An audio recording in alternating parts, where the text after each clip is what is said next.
2 દિવસ સાવધાન રહેજો। 48 કલાક ખૂબ જ ભારે રહેશે।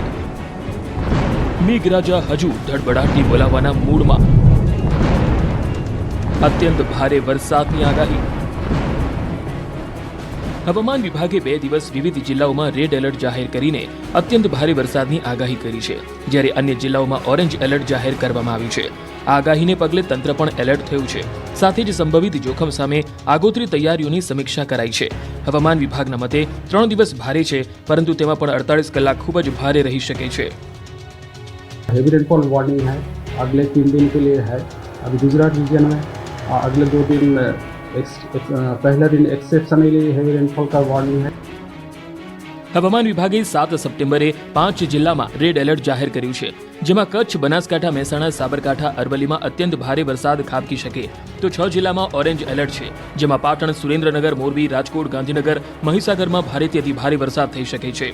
આ ઉપરાંત અમદાવાદ સહિત 15 જિલ્લામાં યલો એલર્ટ અપાયું છે। આગાહી પ્રમાણે અમદાવાદ સહિત 25 જિલ્લામાં મધ્યમથી ભારે પૂરનું સંકટ પણ છે। વીજળીના કડાકા ભડાકા અને તેજ પવન સાથે તોફાની વરસાદ પણ થઈ શકે છે। સાથે જ 6 થી 8 સપ્ટેમ્બર દરમિયાન માછીમારોને દરિયો ન ખેડવાની સૂચના આપવામાં આવી। આ તરફ અમરેલીના લીલિયાના આગાહીકાર જયપ્રકાશ માઢકે વધુ એક નવી સિસ્ટમ બંગાળની ખાડીમાં ઊભી થવાની શક્યતા દર્શાવી। તેમના મતે 8 સપ્ટેમ્બર સુધીમાં ગુજરાત તેમજ સૌરાષ્ટ્ર કચ્છમાં ભારેથી અતિ ભારે વરસાદની શક્યતા છે, તો 12 થી 20 સપ્ટેમ્બરે પણ વધુ એક તોફાની રાઉન્ડ આવી રહ્યો છે, જેને લીધે આગામી 12 થી 20 સપ્ટેમ્બર સુધીમાં ફરી ગુજરાતમાં અને સૌરાષ્ટ્ર કચ્છમાં વરસાદનો એક વધુ રાઉન્ડ આવવાની શક્યતા છે। મેઘરાજાએ આજે વડોદરાને ગમરોળી દીધું। સાથે ઉપરવાસથી વરસાદ થતા નદીઓ પણ તોફાની બની। જિલ્લામાં મહીસાગર નદીનું રૌદ્ર સ્વરૂપ જોવા મળ્યું। પાદરામાં મહીસાગરના નદીના આકાશી દ્રશ્યો જોવા મળ્યા। ભારે આવકને પગલે કાંઠાના ખેતરો બેટમાં ફેરવાયા તો ભારે વરસાદથી ડભોઈ પાણી થયું। ઓરસંગ નદી, ઢાઢર નદીઓ ગાંડીતુર બની છે અને કિનારાના ગામોના ખેતરોમાં નદીના પાણી ઘૂસ્યા છે, જેને કારણે દિવેલા, કપાસ, તુવેર, શાકભાજીના પાકોમાં નુકસાનની ભીતિ છે। આ તરફ સિમલિયા પંથકમાં વરસાદથી નવી નગરીમાં ઘરોમાં પાણી ઘૂસી ગયા છે, જેના કારણે ઘરવખરીને પણ નુકસાન થયું છે।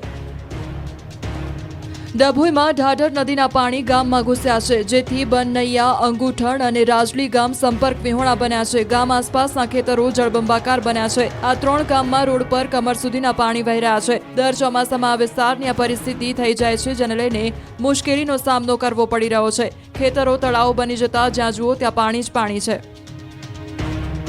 ઢાઢરના કાંઠાના કરજણ અને પાદરા તાલુકાના ગામો એલર્ટ કરાયા છે। નદીના પાણી ફરી વળતા બ્રિજ પાણીમાં ગરકાવ થયા છે। સંભોઈ ગામે બ્રિજ ઉપર નદીના પાણી ફરી વળતા બ્રિજ પાણીમાં ગરકાવ થયો છે અને લોકો જીવના જોખમે બ્રિજ પસાર કરતા નજરે પડી રહ્યા છે। કરજણ તાલુકાનો પાદરા અને શહેરા સાથેનો સંપર્ક તૂટ્યો છે।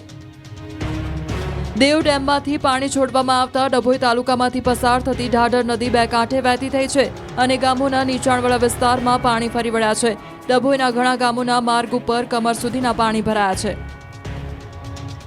તો ડભોઈ તાલુકાના વધુ 3 ગામો સંપર્ક વિહોણા બન્યા। અંબાવ, પુડા, અંબાવ, નવી વસાહત સંપર્ક વિહોણા થયા। ગરનાળામાં પાણી ભરાતા ગરનાળું સંપૂર્ણપણે બ્લોક થયું છે। આજવા સરોવરમાં પાણીની આવક વધી છે અને સતત પાણીની આવક વધતા વિશ્વામિત્રીમાં પાણી છોડાઈ રહ્યું છે। વિશ્વામિત્રી નદી 18.60 ફૂટે વહી રહી છે। નદીની ભયજનક સપાટી 26 ફૂટે છે। ડભોઈના ઘણા ભાગો હજુ પણ તરબોળ છે। ભાથુજીનગર, રાણાવાસ, કેખાડા અને પશુ દવાખાના જેવા વિસ્તારમાં હજુ પણ પાણી ગોઠણસમા છે। સવારે બાળકોને સ્કૂલ જવામાં અને નોકરી ધંધે જતા લોકોને પણ તકલીફ પડી।